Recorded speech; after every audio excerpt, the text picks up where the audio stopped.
Terima kasih Anda masih bersama kami di CNN Indonesia Prime News. Hidup berdampingan dengan COVID-19 akan menjadi hal yang tidak mudah, harus diakui, tapi mau tidak mau harus dilakukan. Nah, kewaspadaan harus tetap kita jaga sama-sama. Tempat umum sebentar lagi akan dibuka, mal dibuka 15 Juni, pasar juga dibuka. Kemungkinan besar akan ada gerombolan orang atau banyak orang meramai-ramai datang ke sana. Jadi sekarang kami ajak Anda sama-sama menghitung risiko. Oke, tidak bisa dihindari, aktivitas harus dilakukan. Kita hitung risikonya seperti apa. Kami hadirkan beberapa aktivitas di sini, ada risiko rendah, sedang, dan tinggi. Yang rendah seperti apa? Kalau makan di luar, outdoor. Nah, itu risikonya rendah. Kemudian aktivitas di luar ruangan, mulai dari jogging, lari, mendaki gunung, dan lain sebagainya, asal dipastikan ada social distancing. Jadi tidak berkerumun, kalau misalnya sepedaan juga nggak nongkrong, nggak ngumpul-ngumpul, nah itu aman. Nah, kemudian kegiatan berbelanja juga termasuk kegiatan yang beresiko rendah, asalkan tidak di jam-jam yang sibuk, ya. Tidak di jam-jam yang sibuk, juga mungkin tidak di tanggal tua, ya, karena biasanya tanggal muda, karena biasanya orang-orang berbondong-bondong untuk berbelanja. Apa yang beresiko sedang? Kita lihat, lumayan banyak yang beresiko sedang. Gym, ya, pusat kebugaran di ruangan tertutup itu resikonya sedang karena apa? Karena ada kemungkinan kita sharing alat, jadi ada alat 1, 2, 3 dipakai beberapa orang bersamaan. Nah, itu ada resiko di sana yang sedang. Kemudian rumah makan yang tertutup, apalagi kalau misalnya tidak ada pembatas dan kemudian tidak berjarak. Nah, itu ada resiko sedang di sana. Kemudian salon atau tempat cukur rambut itu ada resiko sedang karena bagaimanapun kalau misalnya di salon kan nggak mungkin ya namanya social distancing. Gimana mau potong rambut kalau social distancing?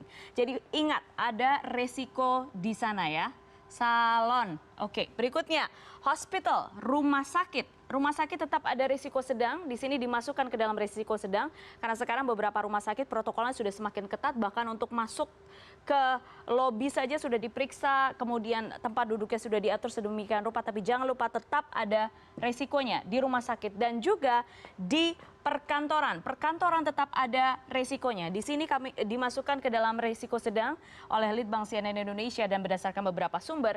Karena apa? Karena di kantor sebagian besar sudah ada protokol ketat sebelum masuk kantor seperti apa, dan orang-orang sudah cenderung sadar untuk selalu menggunakan masker, sudah bisa menjaga secara sadar bahwa ada bahaya COVID-19, ya. Tapi dilihat juga apakah kantornya tertutup atau terbuka dan berapa lama, seberapa padat ruangan di dalamnya. Karena itu resikonya akan berbeda lagi.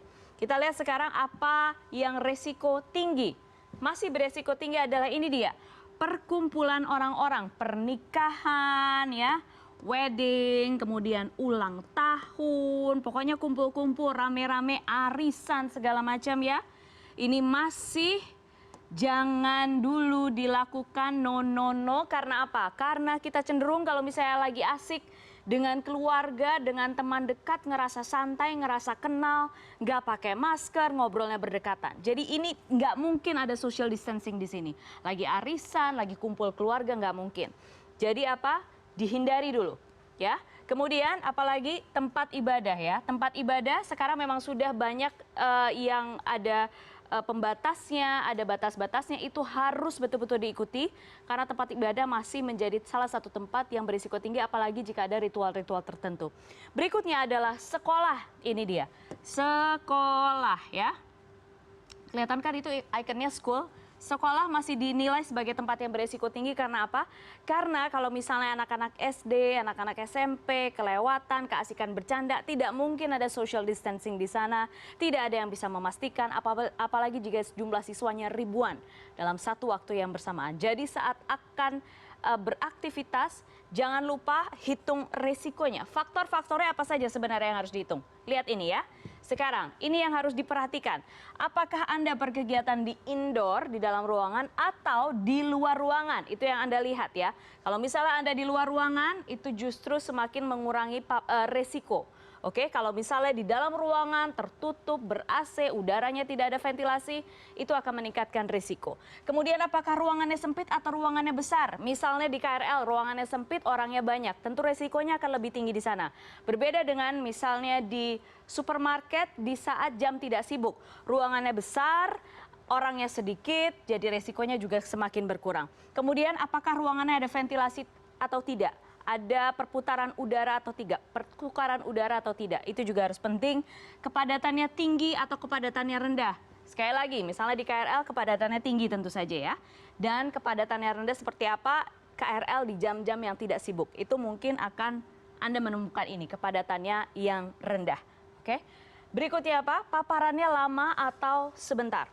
Paparannya lama atau singkat. Karena berbeda, semakin lama Anda terpapar berada di satu ruangan tertutup. Jadi misalnya gini, kalau Anda berada di satu ruangan yang cukup lama, kemudian dengan kepadatan tinggi, ruangannya indoor pula, nah itu resiko Anda terpapar COVID-19 akan semakin tinggi.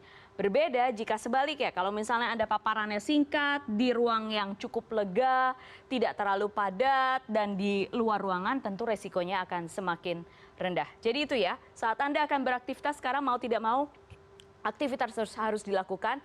Jangan lupa hitung risikonya. Kita hitung risikonya sama-sama, sekalian kita concern dengan apa yang masih terjadi di sekitar. Karena apa? Karena angka penambahan kasusnya ternyata masih ada dan all time high. Hari ini penambahan kasus 1.241 laporan kasus positif COVID di seluruh Indonesia. Tertinggi di DKI Jakarta, kemudian Jawa Timur, dan juga ada beberapa wilayah lain di Indonesia, Kalimantan Selatan, kemudian Sulawesi Selatan, dan juga Jawa Tengah.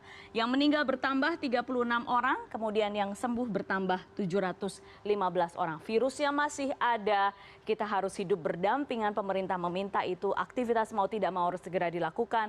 Jadi jaga kebersihan, jaga kesehatan bukan hanya untuk Anda, bukan hanya untuk saya, tapi juga untuk orang yang kita sayang di sekitar kita.